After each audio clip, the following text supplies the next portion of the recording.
argumennya ini untuk menjelaskan bahwa Calvin memakai istilah Platonik prison houses, rumah penjara tubuh, untuk melawan pemikiran anarkis bahwa roh manusia meskipun seseorang sudah meninggal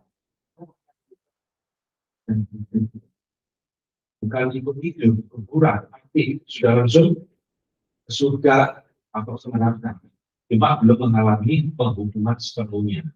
Ya, nah saudara, dua alasan inilah yang dipakai oleh Paul Helen untuk mencoba menjelaskan mengapa kami menggunakan istilah rumah penjara. Ya, tapi menurut saya, saudara, ya ini tafsiran,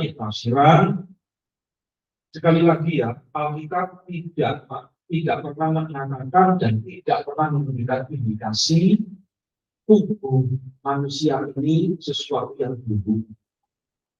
Dan penjara itu kan istilah yang negatif sekali kan. Alkitab tidak pernah mengatakan dan menunjukkan bahwa tubuh kita sesuatu yang baik. Maka Tuhan ketika selesai menciptakan Adam bermula semua itu amat baik. Jadi sikap saya sendiri di dalam hal ini, saya tidak setuju dengan Calvin. Tidak apa-apa saudara tidak setuju, ya itu hal biasa. Kami bisa salah, tidak bisa mengerti manusia yang bukan Tuhan. Jadi di dalam poin ini, ya kalau dalam mau kasih komunikasi silakan, tetapi saya tidak setuju konsep tubuh itu disebut dengan cara dan jiwa kita. Ini sangat platonik. Konsep yang menurut saya tidak alamiah. Yang tubuh itu baik kepada Tuhan. Bahkan kita nanti dibangkitkan, diberi tubuh kemuliaan. Yaitu menunjukkan tubuh itu berharga di sana. Tubuh itu bukan bencana. Memang dosa itu merusak roh kita dan tubuh kita. Itu saya aminkan. Ya. Nah, ini konsepnya, saudara. Jadi di dalam bagian ini saya kurang setuju, ya. Sehingga ada ambivalensi, kebimbangan, keraguan di dalam pemikiran kami tentang filsafat pelaku.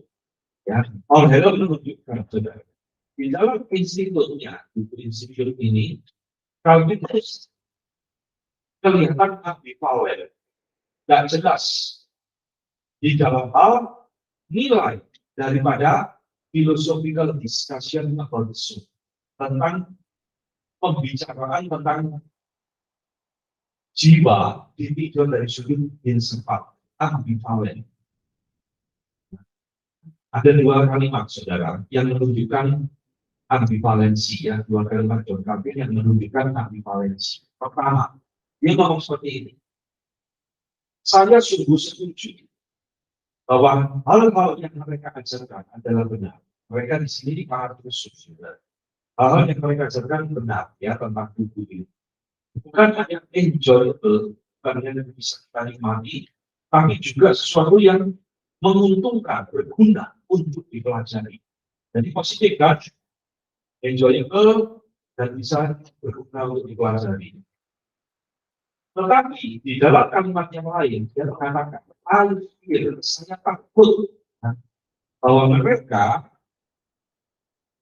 membawa kita kepada kekamburan pemikiran mereka daripada menolong kita. Maka saya berpikir mereka lebih baik kita abaikan saja. Nah ini kan ambivalen. Satu pihak dia setuju, berguna, enjoyable. Satu pihak yang lain dia ngomong, saya takut, sedangkan kita bisa takut pemikiran mereka. Dia sudah lebih baik dilewati saja. Nah, ya terjadi ambivalensi di dalam pemikiran dia ketika berbicara tentang jiwa. Nah intinya, saudara, yang seperti tadi saya katakan, saya sendiri menolak, ya, konsep tubuh adalah penjara jiwa. Nah, memang ya ini yang terjadi di dalam institusio, kami memakai istilah itu dan sangat platonik sekali. Oke ya, ada yang mau ditanyakan sampai di sini?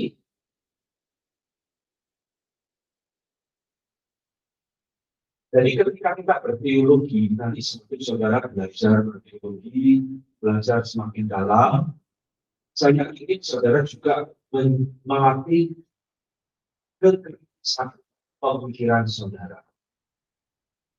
Karena yang namanya manusia, siapapun itu ya, sekalipun Agustinus pun. Agustinus itu juga ada pemikiran-pemikirannya yang nyeleneh-nyeleneh, saudara. Ada yang tidak tepat, ya. Yang harus kita kritisi, kita tolak. Termasuk di dalam hal ini, dalam pemikiran kami, saya tidak setuju. Ya. Nah, sekarang dua unsur jiwa, pikiran dan kehendak. Jadi dia mengatakan, jiwa manusia yang lebih mulia dari tubuh, tadi dia bilang, itu bisa dibedakan lagi menjadi dua bagian di dalamnya. Yaitu adalah pertama pikiran, mind, dan kehendak, will. Nah, jadi jiwa manusia yang saya garis bawahi ya, itu terdiri dari dua unsur penting, two faculties, understanding, pikiran, and will, kehendak. Jadi apa sih jiwa manusia? Jiwa manusia itu adalah pikiran manusia itu sendiri, dan isinya yang lain adalah kehendak, kemauan. Jadi cuma bukan berpikir, tapi juga ada kehendak, kemauan. Ya. Nah, ini pemikiran dia, pengajaran dia tentang jiwa manusia.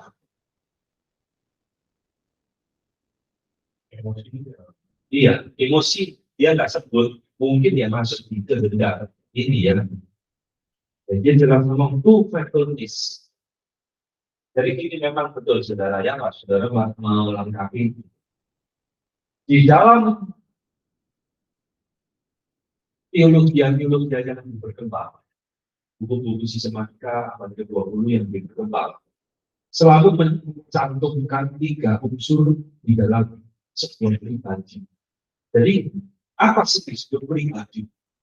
Ada tiga unsur, pikiran, kehendak, dan emosi. Jadi kami tidak sebut emosi, dia disebut dua hal, pikiran dan kehendak saja. Ya jangan dikatakan baik, ya saya lagi baik pemikiran orang yang tidak dikatakan, boleh gitu, ya. Jadi kelas ini ada belajar untuk menyelangi pemikirannya dia. Nah, kenapa dia tidak masukkan emosi, tidak ada penjelasan? Mungkin memang pemahamannya dia di dalam hal ini belum berkembang seperti sekarang. Anggap tidak kamu memilih sini? Anggap ya.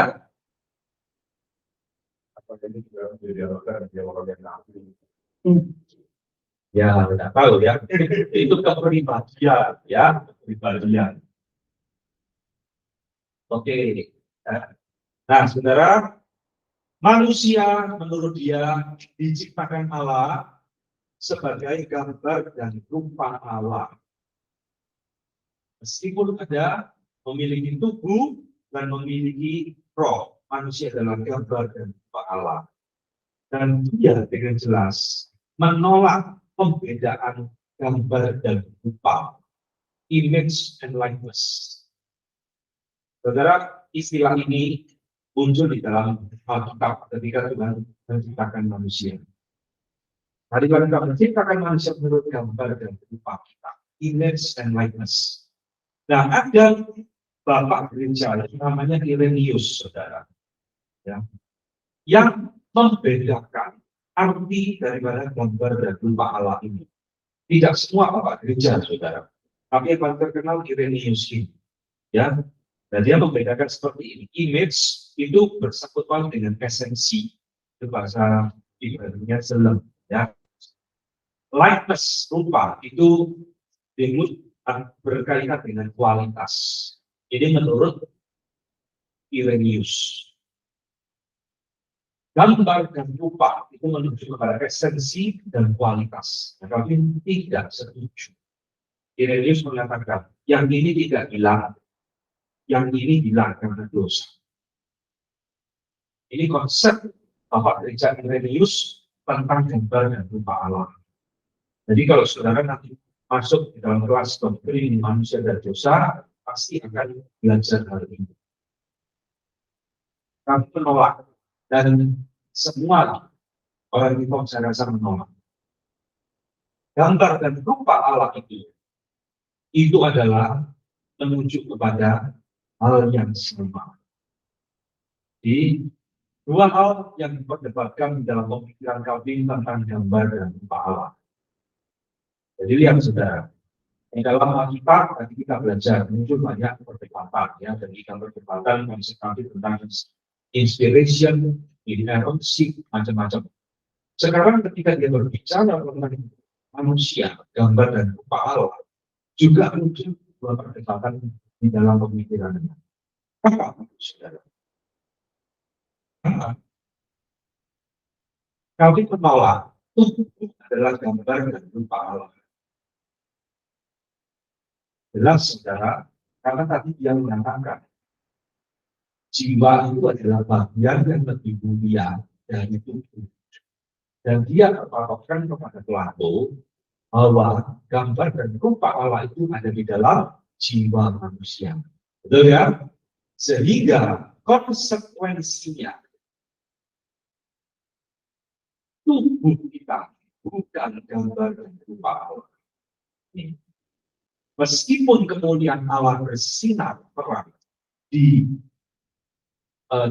luar manusia, ya, atau manusia secara luar, outer man, maksudnya tubuh kita, ya, tubuh kita ini memancarkan kemuliaan Allah. Tetapi tidak diragukan lagi bahwa tempat yang paling tepat terhadap gambar dan rupa Allah adalah di dalam jiwa manusia. Nah, ini tubuh itu memang memancarkan kemuliaan Tuhan, tapi tubuh itu bukan gambar dan rupa Allah.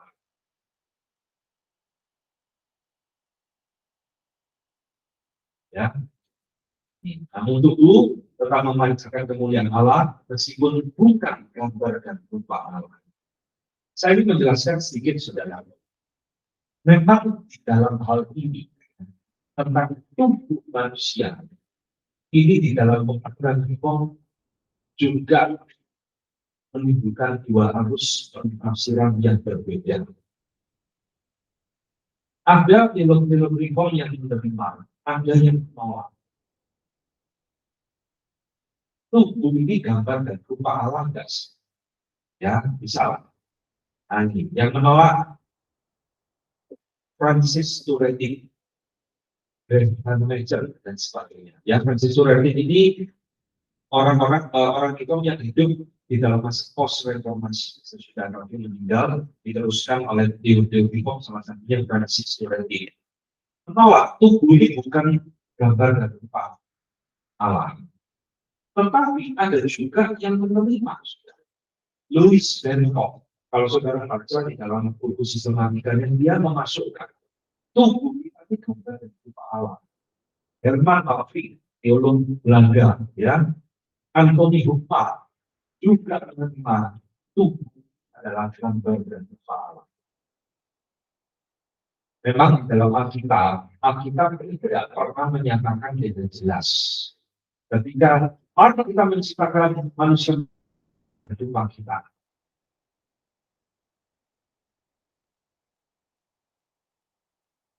menurut saudara tubuh itu gambar dan rupa Allah tidak?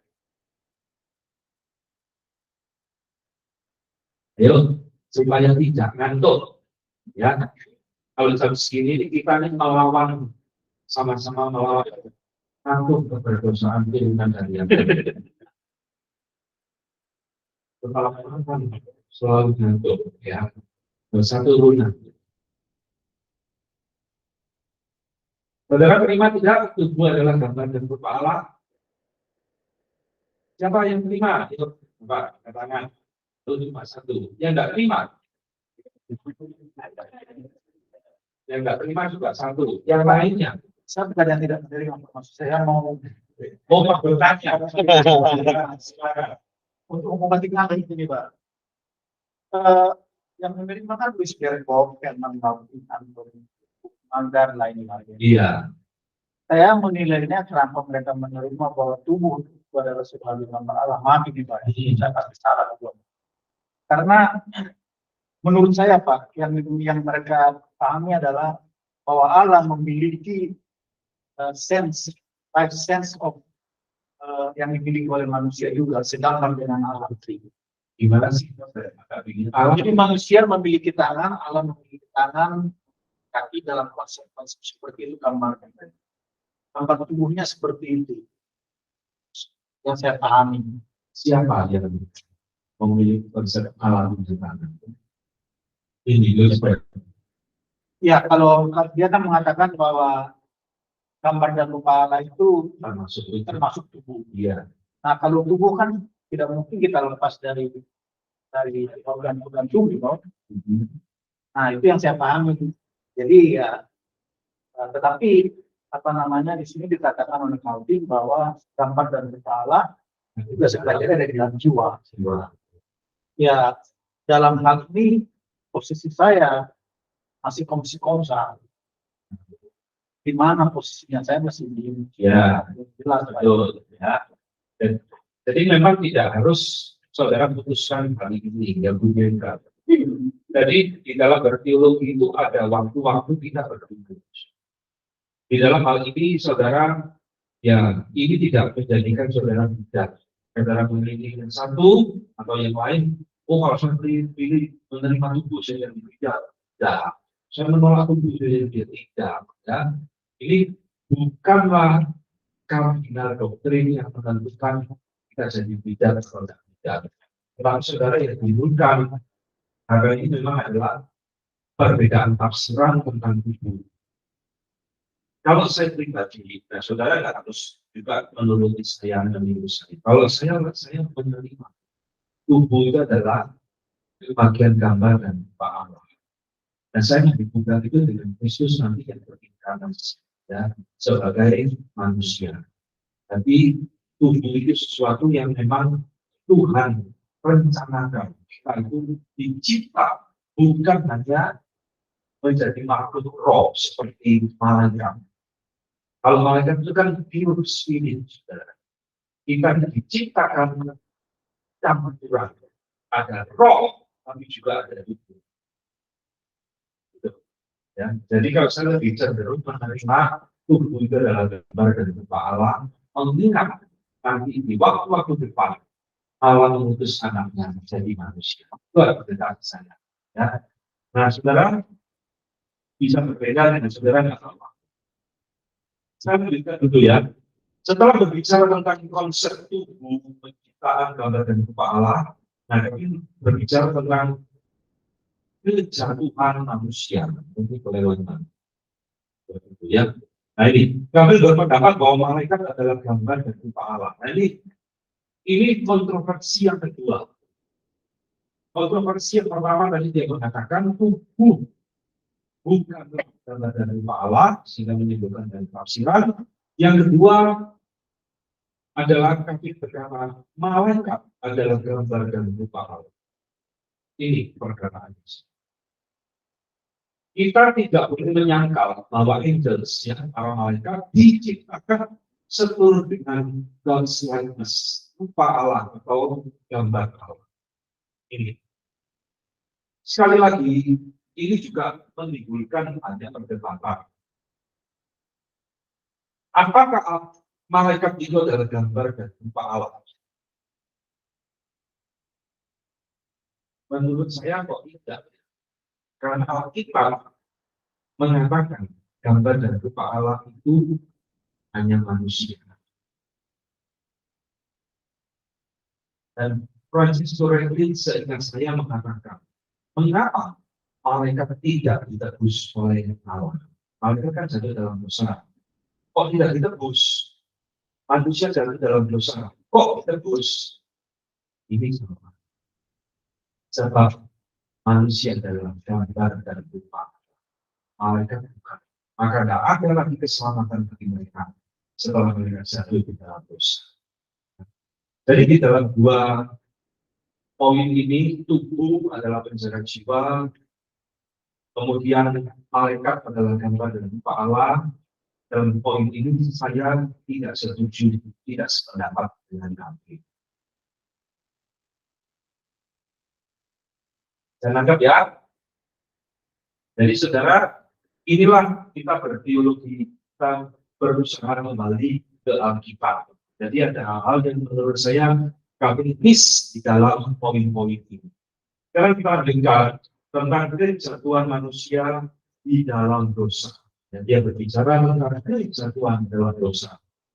Saudara, dia membedakan manusia menjadi dua macam di dalam konsep antropologi atau manusia. Yang pertama, dia menuntut man as creature, manusia sebagai ciptaan di dalam konteks sebelum berdosa.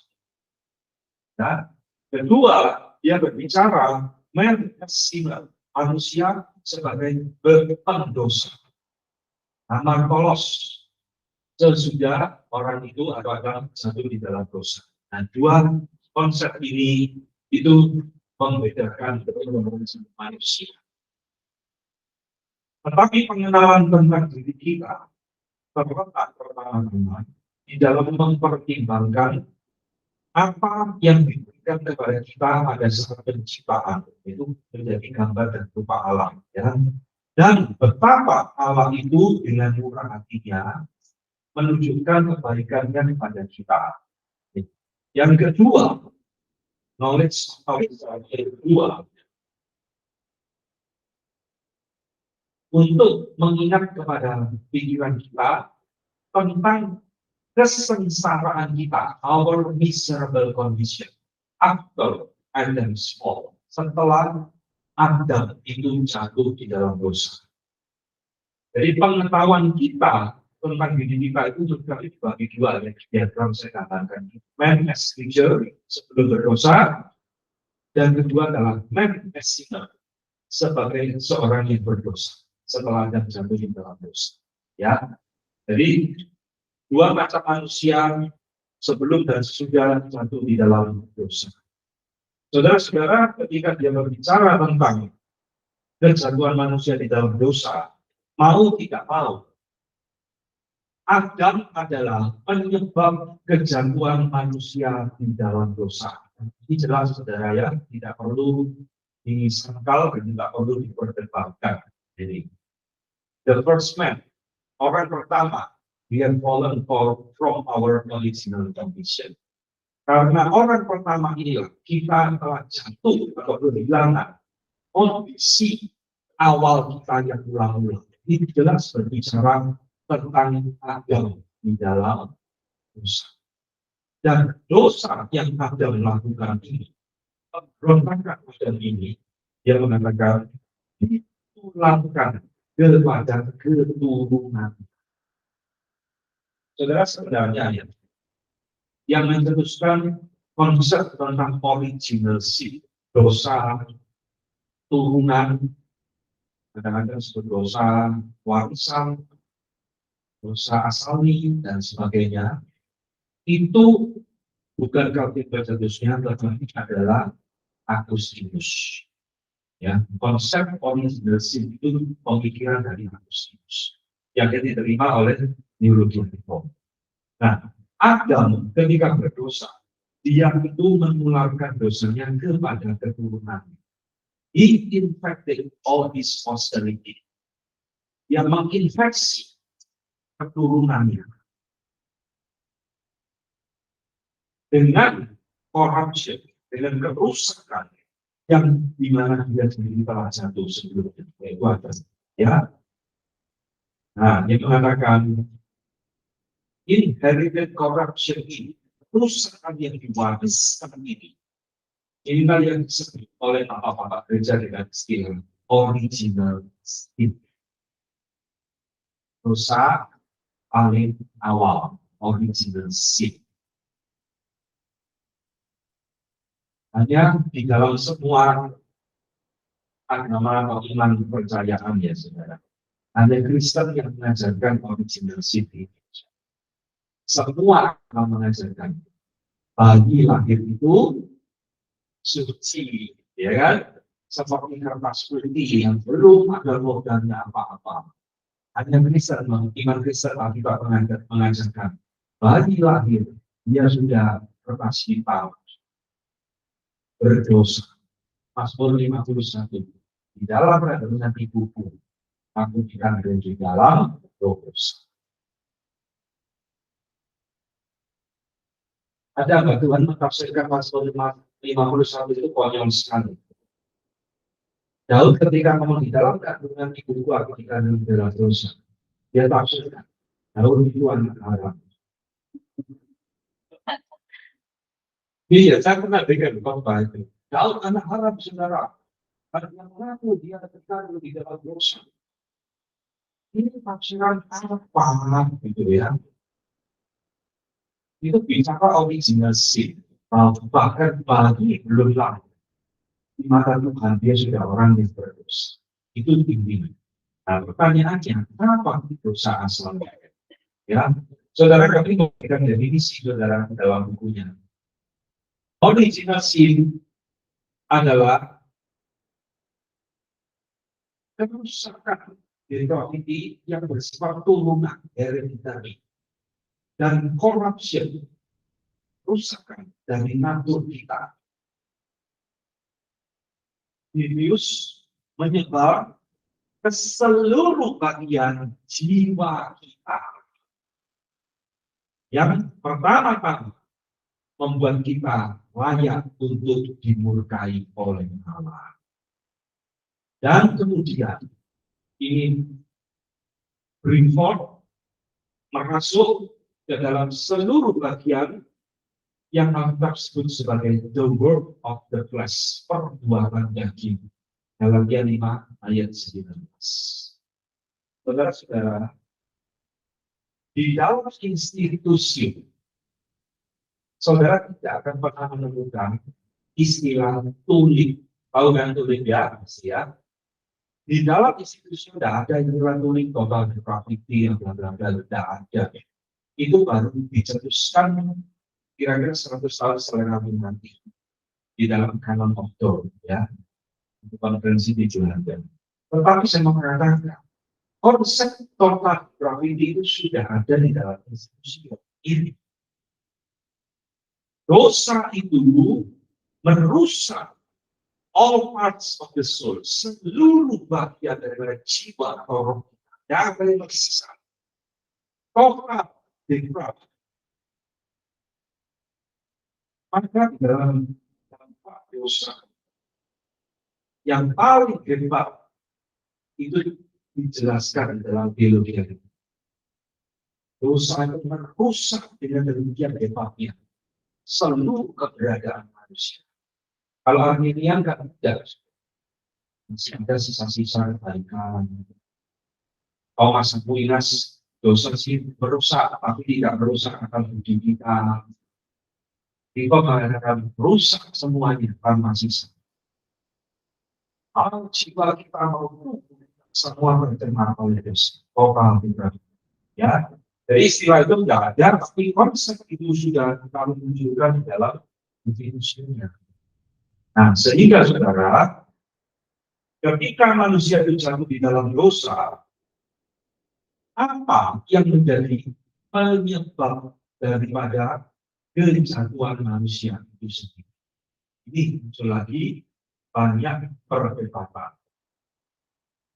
Kok bisa ya agenda bahwa itu diciptakan menurut gambar Tuhan, agama dan Allah yang begitu baik? Kok akhirnya bisa melanggar Tuhan dan jatuh di dalam dosa? Kenapa? Ini menjadi pemikiran dari bapak-bapak gereja sejak Agustinus dan seterusnya, termasuk di dalam pemikiran dari kami. Ya, kami mengatakan penyebab kejatuhan manusia di dalam dosa itu karena kehendak bebas manusia. Atau istilah yang pakainya, saudara pasti tahu. Apa itu kehendak bebas? Free will. In this integrity, man by free will has the power, memiliki kuasa. Jika dia menginginkan, dia bisa mendapatkan kehidupan kekal. Maka Adam dapat berdiri jika dia menginginkannya. Artinya dia tidak berdosa ya, jika dia menginginkannya. Dan melihat bahwa dia jatuh semata-mata by his own will, karena kehendaknya sendiri. Ini jawabannya. Saudara, di dalam apologetika ya, ada satu perdebatan yang disebut dengan the problem of evil. Pernah dengar ya? The problem of evil. Ini serangan daripada orang-orang ateis terhadap kekristenan. Kalau Allah ada, kenapa ada penderitaan? Evil. Kalau Allah ada, kenapa ada bagi yang salah? Kalau Allah ada, kenapa ada peperangan bencana alam sebagainya? Dunia kenapa dipenuhi dengan evil, kejahatan? Nah itu salah satu bidang dalam problem of evil. Para teolog-teolog Kristen berusaha menjelaskan, termasuk Agustinus. Agustinus memakai pendekatan yang dikenal dengan istilah free will. Manusia jatuh. Dunia penuh dengan penderitaan karena dosa, karena manusia menggunakan kehendak bebasnya untuk memilih melawan Tuhan. Karena Adam dan Hawa tidak pernah diciptakan Allah seperti robot. Kami diberikan yang namanya free will. Kalau kamu pakai ini untuk hal yang baik, maka dia bisa mendapatkan hidup kekal, eternal life. Tapi kalau mereka pakai free will ini memberontak pada Allah, maka kamu akan binasa, menderita. Ya ini, ya. Jadi saudara, tafsiran kami kejadian 3 ayat 6 kembali mengutip Agustinus. Maka saya siap ya, ready subscribe dan subscribe YouTube ya. Subscribe maksudnya menyetujui pernyataan Agustinus. Oh, brothers, tidak celaka. Di mana ketika pribadi itu masih utuh, engkau atau pribadi itu sangat tidak stabil. Ya, ini bahasa-bahasa British yang sulit diterjemahkan. Tapi intinya, saudara, kami itu mendukung pemikiran Agustinus bahwa manusia jatuh di dalam dosa karena kesalahannya sendiri. By his own free will. Dia salah pakai free will untuk melawan Tuhan, bukan untuk taat kepada Tuhan. Ya. Jadi penyebab daripada kesatuan Adam di dalam dosa, di dalam poin yang lain, kami tidak setuju dengan Agustinus. Agustinus mengatakan, kenapa manusia kok akhirnya memilih memberontak kepada Tuhan? Karena pride, kesombongan. Ini perkataan Agustinus. Dan dia tidak setuju. Ya, nah ini saudara saya katakan, bahwa kami bukan hanya copy paste dari pemikiran Agustinus. Ada hal-hal yang dia tidak setuju dengan Agustinus, dia katakan juga. Dan dia mengatakan, jelas sekali bahwa ketidaktaatan, ya, disobedience, yang membuat atau awal daripada kejatuhan manusia di dalam dosa. Karena manusia tidak taat, pakai pribadi itu untuk melawan Tuhan. Kedua, selain disobedience, yang memakai istilah unfaithfulness, ketidaksetiaan merupakan akar dari kejatuhan manusia. Ini argumentasi dari tentang kejatuhan manusia. Disobedience dan unfaithfulness, bukan pride, bukan sombong. Ya, kalau kesombongan itu adalah pemikiran Agustinus. Sampai di sini, apakah ada yang mau berespon? Jelas ya, tentang manusia, tentang kesatuan di dalam dosa, dan sebagainya.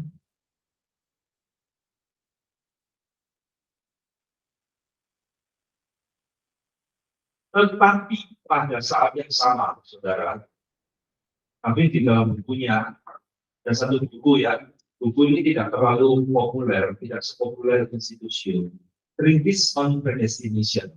Jadi kalau treatise itu bukan buku sebenarnya, traktat, buku tipis. Jadi dia pernah nulis buku tipis tentang predestinasi. Dan di dalam buku ini dia menguraikan pada saat yang sama kejatuhan manusia itu tetap di dalam kehendak dan kedaulatan Allah.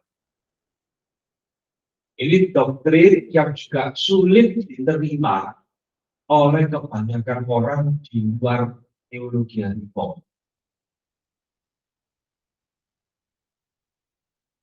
Saudara bisa nangkap pemikiran teologi reform, manusia jatuh di dalam dosa karena dia pakai dunia memberontak kepada Tuhan. Tetapi pada saat yang sama, kejatuhan manusia dalam dosa itu bukan kebetulan. Itu semua di dalam kedaulatan Allah, providensi. Ingat ya, tidak ada yang kebetulan. Termasuk kejatuhan manusia di dalam dosa. Nah, orang-orang demikian sangat sulit sekali menerima. Selalu saya tanya, kalau begitu, ada hal-hal di dalam alam semesta ini di mana Tuhan tidak berdaulat sama sekali.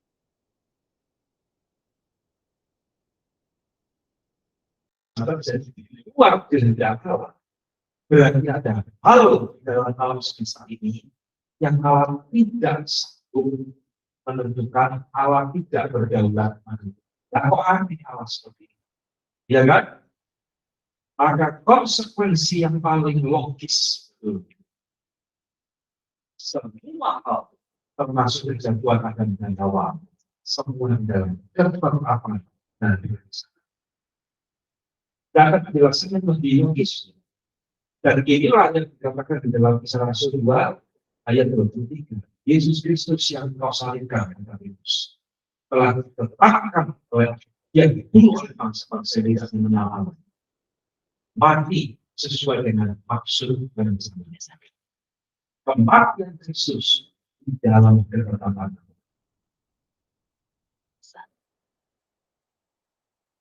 Jadi ini saudara, dari ketika kami menceritakan berbicara tentang kejatuhan manusia berfall, ya pada saat yang sama juga mengingatkan itu di dalam ketetapan Allah. Ini saudara, ini banyak. Orang-orang setia dan faithful atau orang setia membuat dua hal ini setuju satu dengan yang lain bahwa status manusia pada saat dia diciptakan dan kemudian terjatuh dan setelah tersandung ya tersandung dan satu karena dia tidak sendiri dan saya garis bawah he was the cause of this ruin, yang menyebab kehancurannya dia sendiri karena tetapi yang ditetapkan oleh hikmah Allah yang admirable ya apa yang teruji sekali wisdom of God ini bisa mengikuti ini penting saudara. Dalam pemikiran teologi reform antara kehendak Allah, kedaulatan Allah dan kehendak manusia itu berjalan berbarengan. Ini misteri. Tuhan pakai Asyur sekali lagi menjadi alat penghukuman Tuhan. Sekaligus Asyur memang benci sama Israel. Ini berjalan beriringan. Kedaulatan Allah dan kehendak manusia.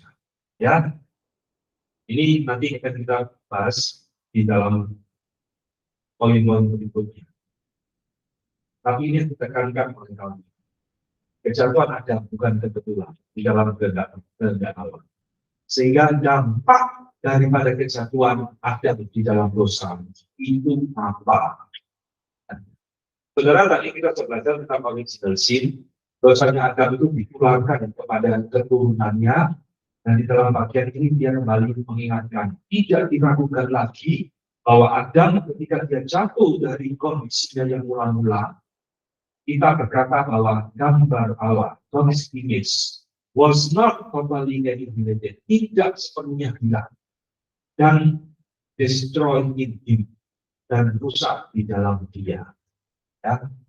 Jadi, gambar dan rupa Allah itu tidak hilang sepenuhnya, dan tidak rusak di dalam dia, yet it was so corrupted, tetapi itu sangat koruptif, dan rusak, tercemar, dan apapun yang tersisa itu ada sesuatu yang hancur, default, bukan default, ini tidak berbentuk lagi. Jadi kalimat ini sekali lagi berbicara tentang total depravity. Dosa itu merusak manusia begitu luar biasa. Tapi gambar dan rupa Allah di dalam diri kita tetap ada, tetapi rusak. Saudara, gambar dan rupa Allah itu tidak sedang di dalam diri kita. Itu sesuatu yang Tuhan tanamkan di dalam diri kita yang tidak bisa hilang. Dosa itu tidak menghilangkan gambar dan rupa Allah, tapi dosa itu merusak gambar dan rupa Allah. Jangan membedakan ya. Kalau kita kehilangan gambar dan rupa Allah, kita berganti jadi manusia, jadi burung. Ya, burung itu bukan gambar dan rupa Allah. Sekarang ini saat ini gambar dan rupa Allah, selamanya kita ini gambar dan rupa Allah. Nah, sekarang berbicara tentang dampak kejatuhan manusia dalam dosa ini, kami memberikan kepada kita penjelasan yang penting. Ya, saya membagi menjadi dua diagram. Perhatikan, saudara. Kami membedakan dampak dosa di dalam hidup manusia bisa dibedakan menjadi dua bagian penting.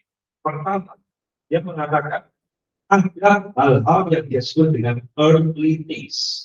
Hal-hal yang duniawi, hal-hal yang sementara, yang bumi. Kedua, ada hal-hal itu heavenly things, heaven surga, hal-hal yang bersifat surgawi, hal-hal yang bernilai rohani. Dosa berdampak di dalam dua hal ini dengan cara yang berbeda. Dan dia mengatakan di dalam hal pertama, earthly things, akal budi manusia masih bisa berpikir. Kehendak manusia masih bisa berfungsi untuk hal sementara. Misal, orang di dalam dosa, jatuh di dalam dosa, ya, belum ditebus oleh Kristus, dia bisa menciptakan mobil. Bisa jadi arsitek yang hebat nggak bangun gedung. Bisa. Tuh, akal budinya tetap jalan. Jenius itu, saudara, kebanyakan juga bukan anak Tuhan. Akal budinya masih bisa mikir, menemukan ini dan macam-macam. Kehendak untuk hal-hal yang bersifat duniawi masih jalan. Masih bisa berbisnis, mengembangkan perusahaan, bisa. Tetapi, kami mengatakan, untuk hal-hal yang bersifat surgawi, heavenly things, akal budi manusia, kehendak manusia tidak berfungsi. Jadi di dalam total depravity ini yang dimaksud heavenly things. Bisa bedakan? Akal budi tidak berfungsi, kehendak tidak berfungsi. Manusia sudah tidak bisa lagi memikirkan hal yang benar. Manusia sudah tidak ada lagi keinginan mencari Allah yang benar. Nah, ini. Jadi dampak dosa di dalam hal-hal rohani menganggap itu jauh lebih parah dibanding hal-hal yang bersifat sementara. Ya, saudara bisa membedakan ini karena ini nanti di dalam pemikiran Agustinus juga muncul seperti ini. Dan dia memang dipengaruhi Agustinus lagi. Earthly things, heavenly things. Nah, ini muncul paling jelas di dalam 10 hukum Allah. Perhatikan. Di dalam 10 hukum, biasa para teolog dia akan mengetahui membedakan menjadi dua lembaga. Hukum pertama sampai keempat. Di dalam poin ini, manusia gagal total mentaatinya. Jangan ada padamu Allah lain yang dapat manusia sudah berhala. Ya kan? Jangan membuat bagimu patung. Manusia paling senang buat patut semua. Jangan menyebut nama Tuhan dengan sembarangan. Coba nonton film Barat. Dikit-dikit nama Tuhan Yesus disebut untuk hal yang sia-sia. Itu kan? Ingat dan kuduskan hari Sabat. Itu juga perintah yang sering tidak ditaati oleh manusia. Tetapi dia mengatakan, hukum ke-5 sampai 10 yang bersifat horizontal. Jangan membunuh, jangan berzina. Manusia masih bisa marah. Tidak semua kan manusia itu membunuh, betul kan? Tidak semua manusia itu berzina. Banyak orang yang tidak mengenal Kristus seperti yang menjadi sebenarnya. Nah, saudara, nah inilah yang tadi kami katakan. Ya, dampak dosa menurut dia bisa dibedakan heavenly things, earthly things, dan juga bisa dibedakan dampak dosa terhadap bagaimana keterbukaan di 10. Di dalam untuk kita sampai ke 10, manusia itu masih mampu mentaatinya.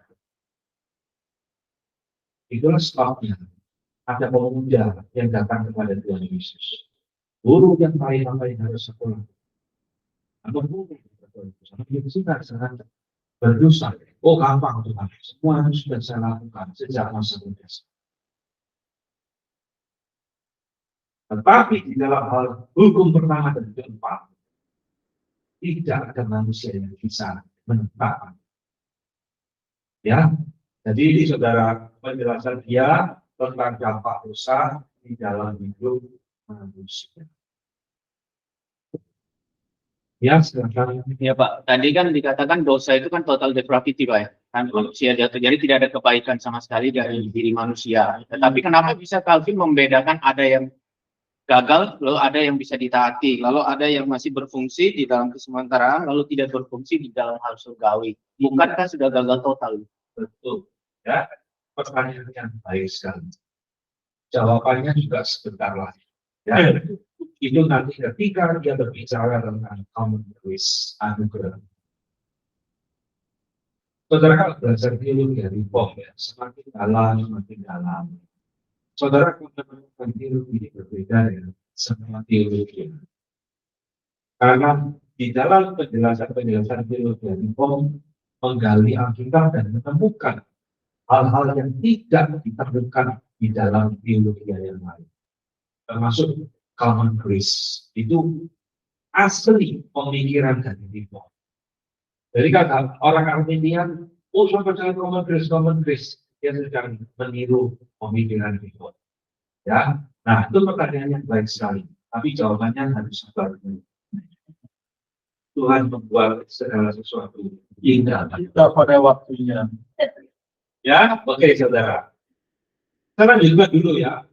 Di dalam hukum ke-5 sampai 10 ini, Tuhan memberikan anugerah umum kepada kita. Sedangkan di dalam hukum 1 sampai 4 tidak ada common grace anugerah umum bagi manusia. Itulah sebabnya di dalam hal-hal tertentu manusia masih bisa berpikir tentang dirinya, masih bisa menciptakan pertemuan-pertemuan, ya, masih bisa menciptakan musik yang indah, lukisan yang indah, dan sebagainya. Bukan karena dia hebat, tapi karena anugerah Tuhan yang menopang dia demi kebaikan seluruh umat manusia. Ini common grace. Jadi saudara, anugerah Tuhan, semua anugerah Tuhan di luar anugerah Tuhan yang menyelamatkan, saving grace, boleh kita sebut sebagai common grace.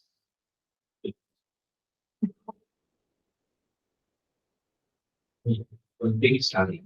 Jadi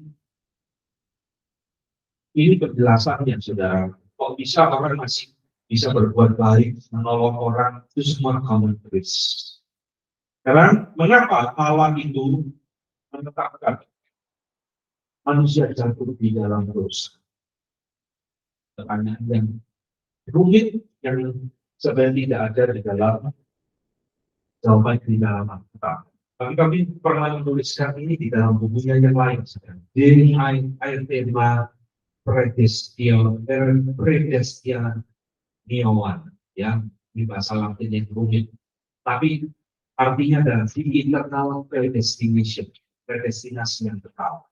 Dia menjelaskan Allah tahu, mengetahui, dan believe memang berkehendak, ya, summer and to fall, untuk manusia jatuh di dalam dosa. The reason may be hidden. Alasannya mungkin tersembunyi, tetapi tidak mungkin tidak adil. Ini jawabannya dia. Mentok sampai di sini. Ya, kalau Alkitab tidak ngomong, jangan dicari-cari. Itu prinsipnya sudah. Jadi mentok sampai di sini.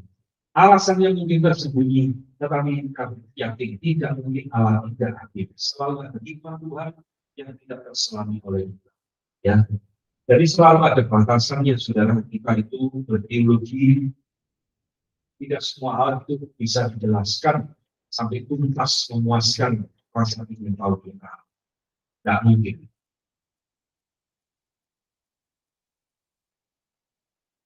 Bagaimana?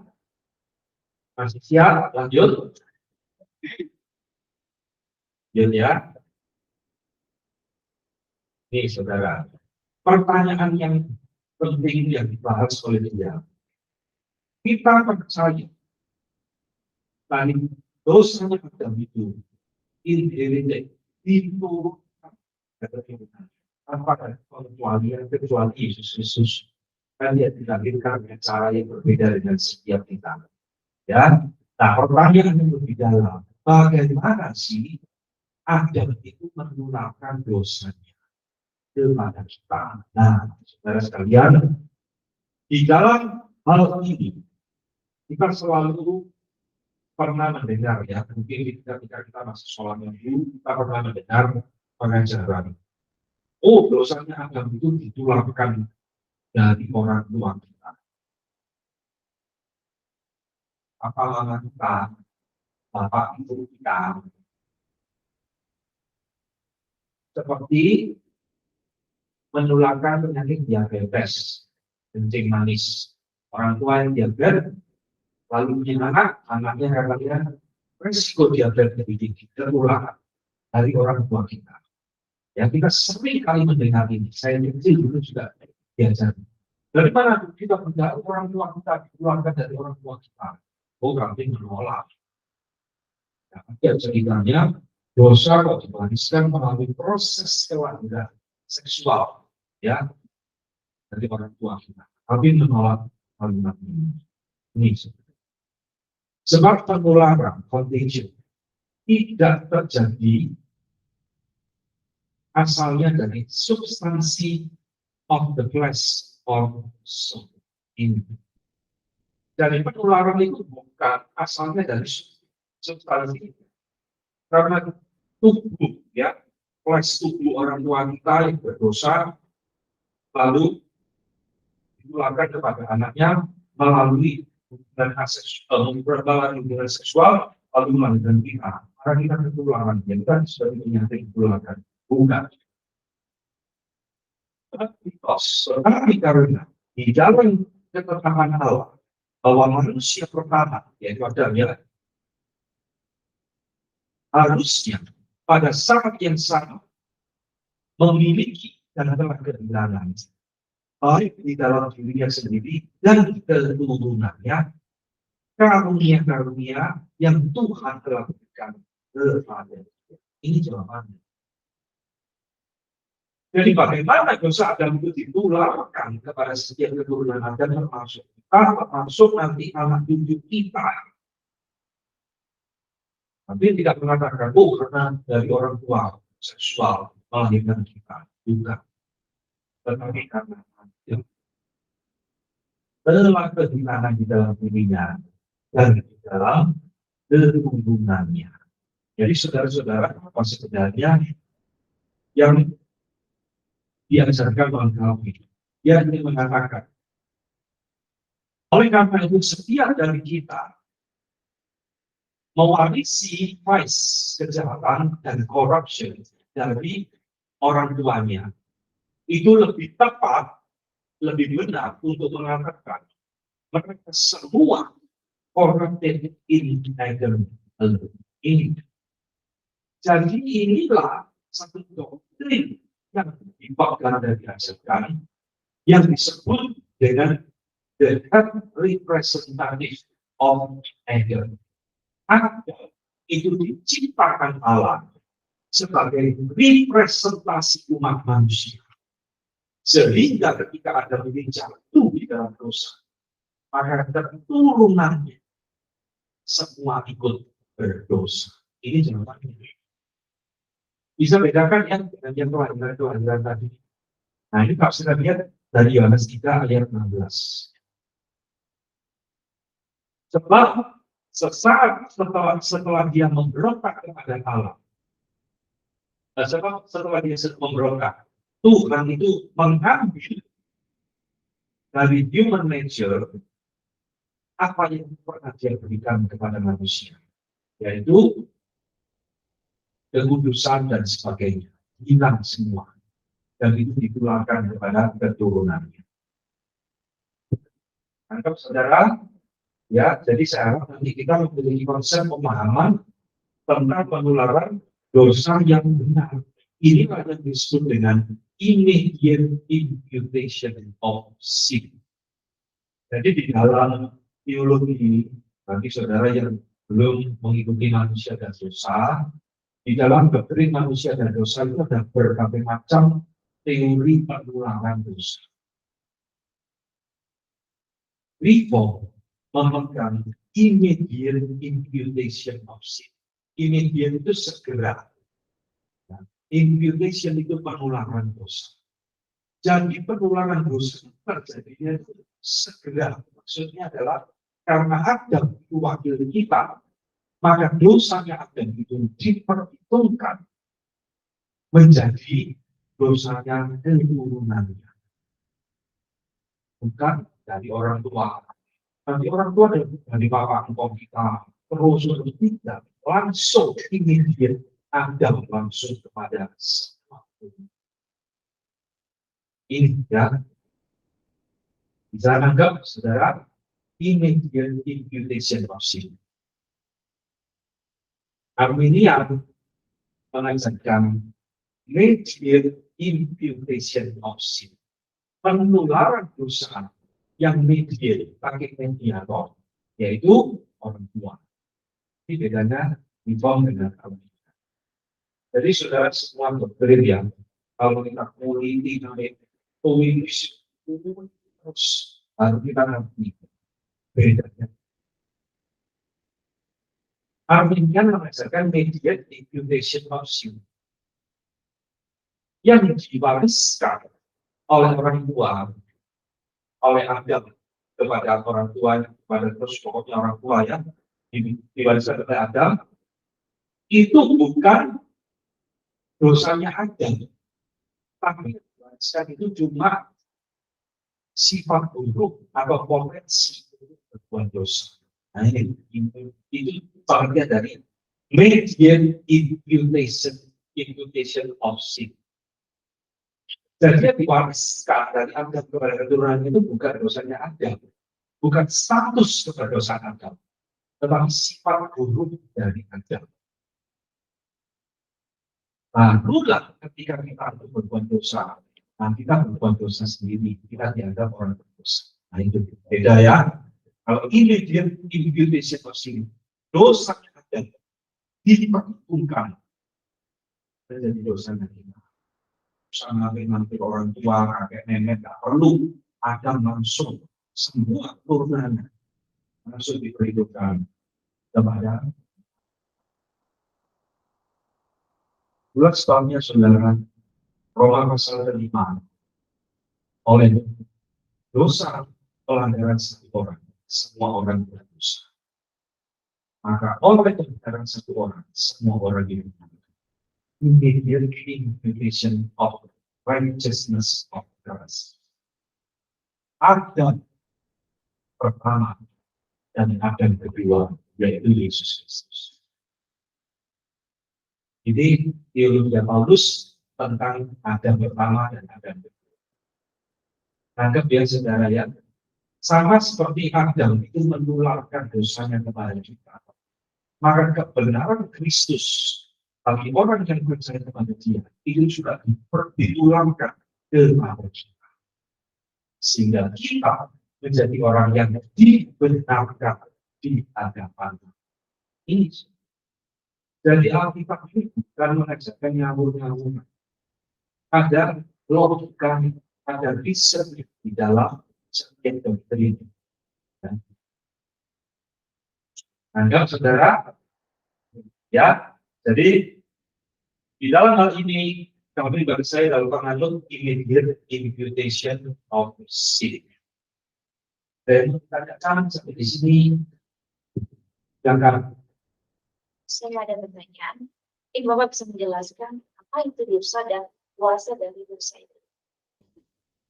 Ya, apa itu dosa? Ya, dosa memang berbagai macam bahasa Paulus pakai, agatasis dan sebagainya, tapi yang terkenal nama dia tidak tepat sasaran, namanya seperti itu. Jadi dosa itu ada tidak tepat sasaran. Artinya kita tidak mencapai standarnya Allah. Allah memungkinkan kita hidup seperti ini, kita tidak nyampe. Selalu rendah, selalu tidak nyampe. Nah itulah analoginya dosa. Kita tidak mencapai target Allah, sasaran yang Allah tetapkan. Leset. Ya. Itu dosa. Nah apa itu kuasanya dosa? Kuasa dosa adalah satu dampak atau pengaruh dosa di dalam hidup manusia, mempengaruhi, merusak, sekaligus memperbudak manusia. Jadi the power of sin itu selalu mencakup tiga unsur manusia yang tadi disebutkan, ya, pikiran, kehendak, dan emosi. Walaupun kami tidak sebutkan emosi. Semua itu ada di dalam kuasa dosa. Mengatasi oleh dosa, diperbudak oleh dosa. Dan dosa dikatakan menguasai hidup manusia. Sehingga kita katakan kecenderungan hatinya adalah berbuat kejahatan. Seperti itu. Sudah ikut doktrin manusia dan dosa? Kenapa?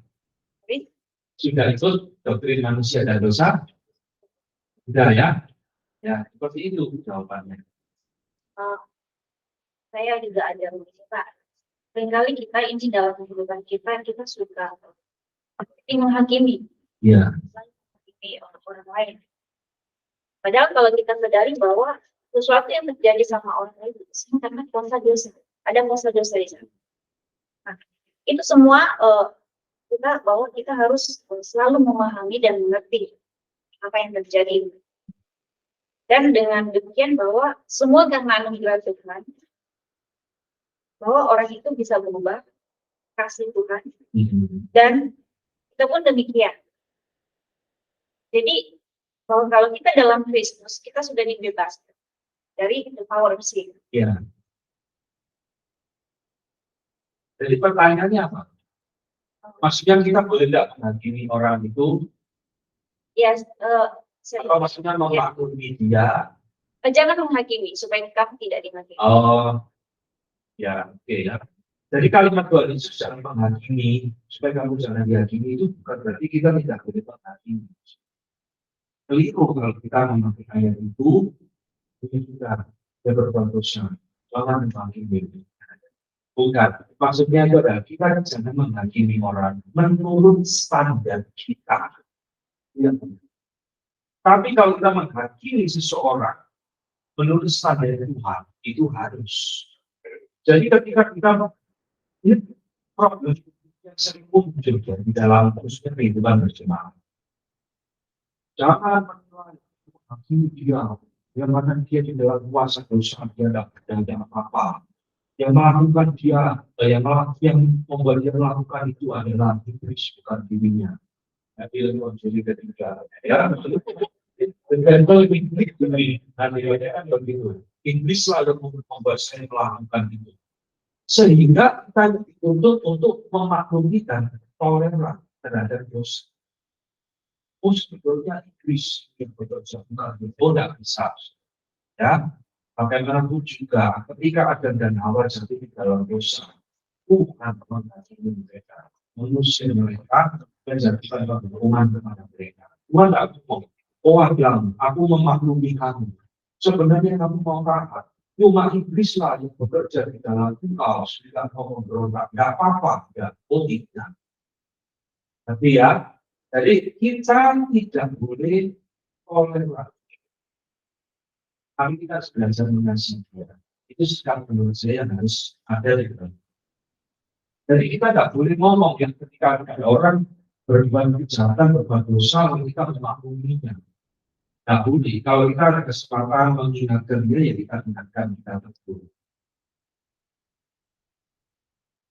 Kira-kira seperti itu pilihan pertanyaannya. Ada yang masih mau ditanyakan, saudara?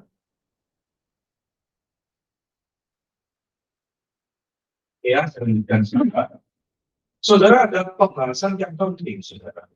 Ketika berbicara tentang doktrin manusia dan dosa ini, tadi dapat mengatakan manusia jatuh di dalam dosa karena kehendak bebasnya sendiri, pribadinya sendiri.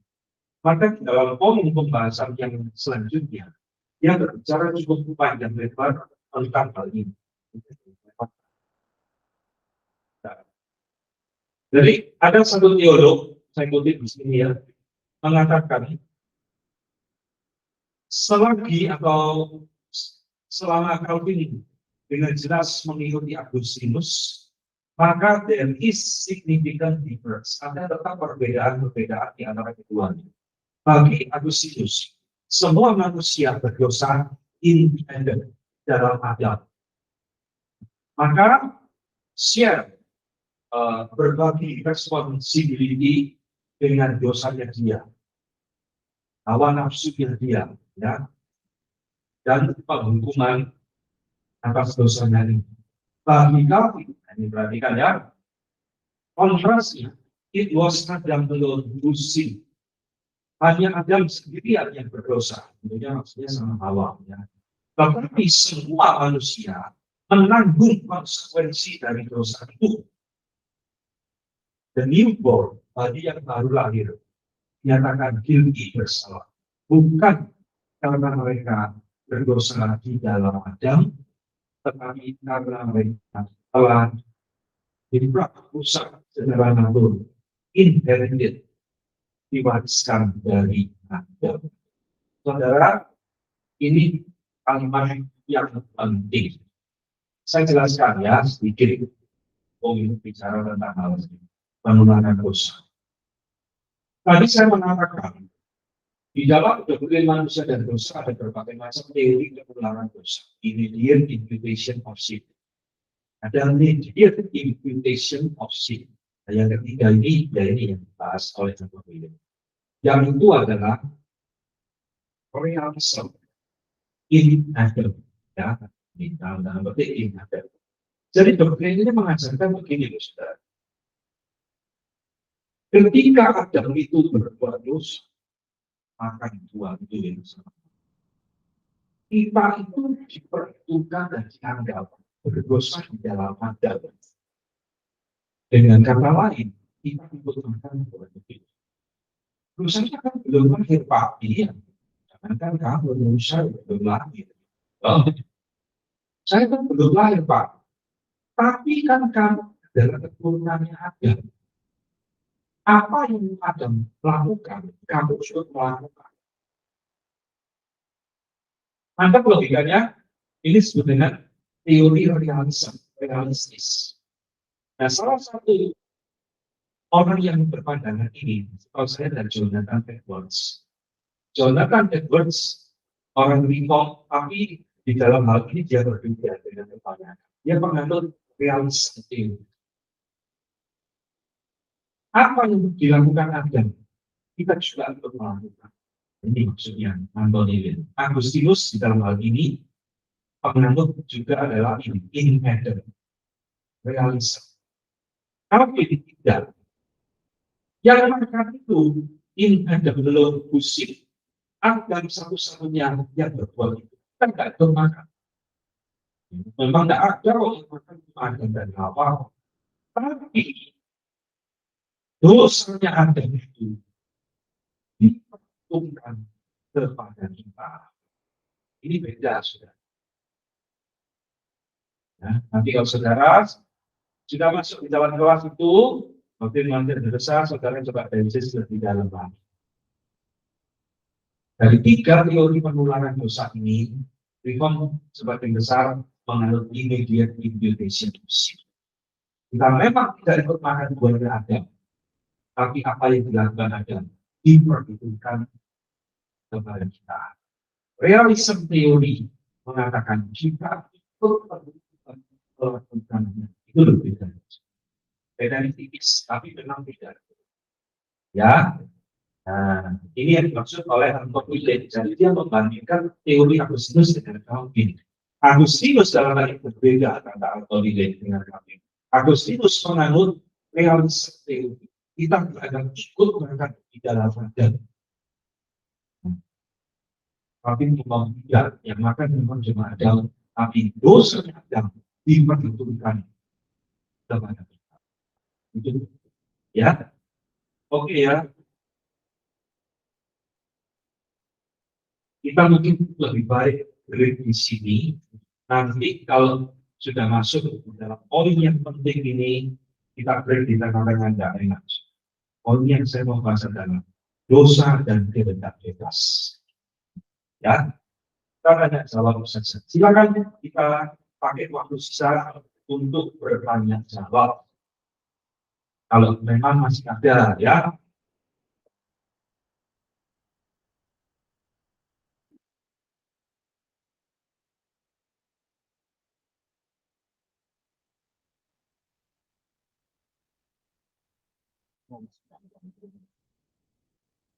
Oke, kalau ada kita akhiri ya. Mari kita berdoa. Bapa di dalam surga, kami berterima kasih bersyukur Tuhan sudah menyertai memberikan kekuatan, kesehatan baik kepada hamba-Mu dan kepada kami semua yang mengikuti baik di ruangan ini maupun di rumah kami masing-masing.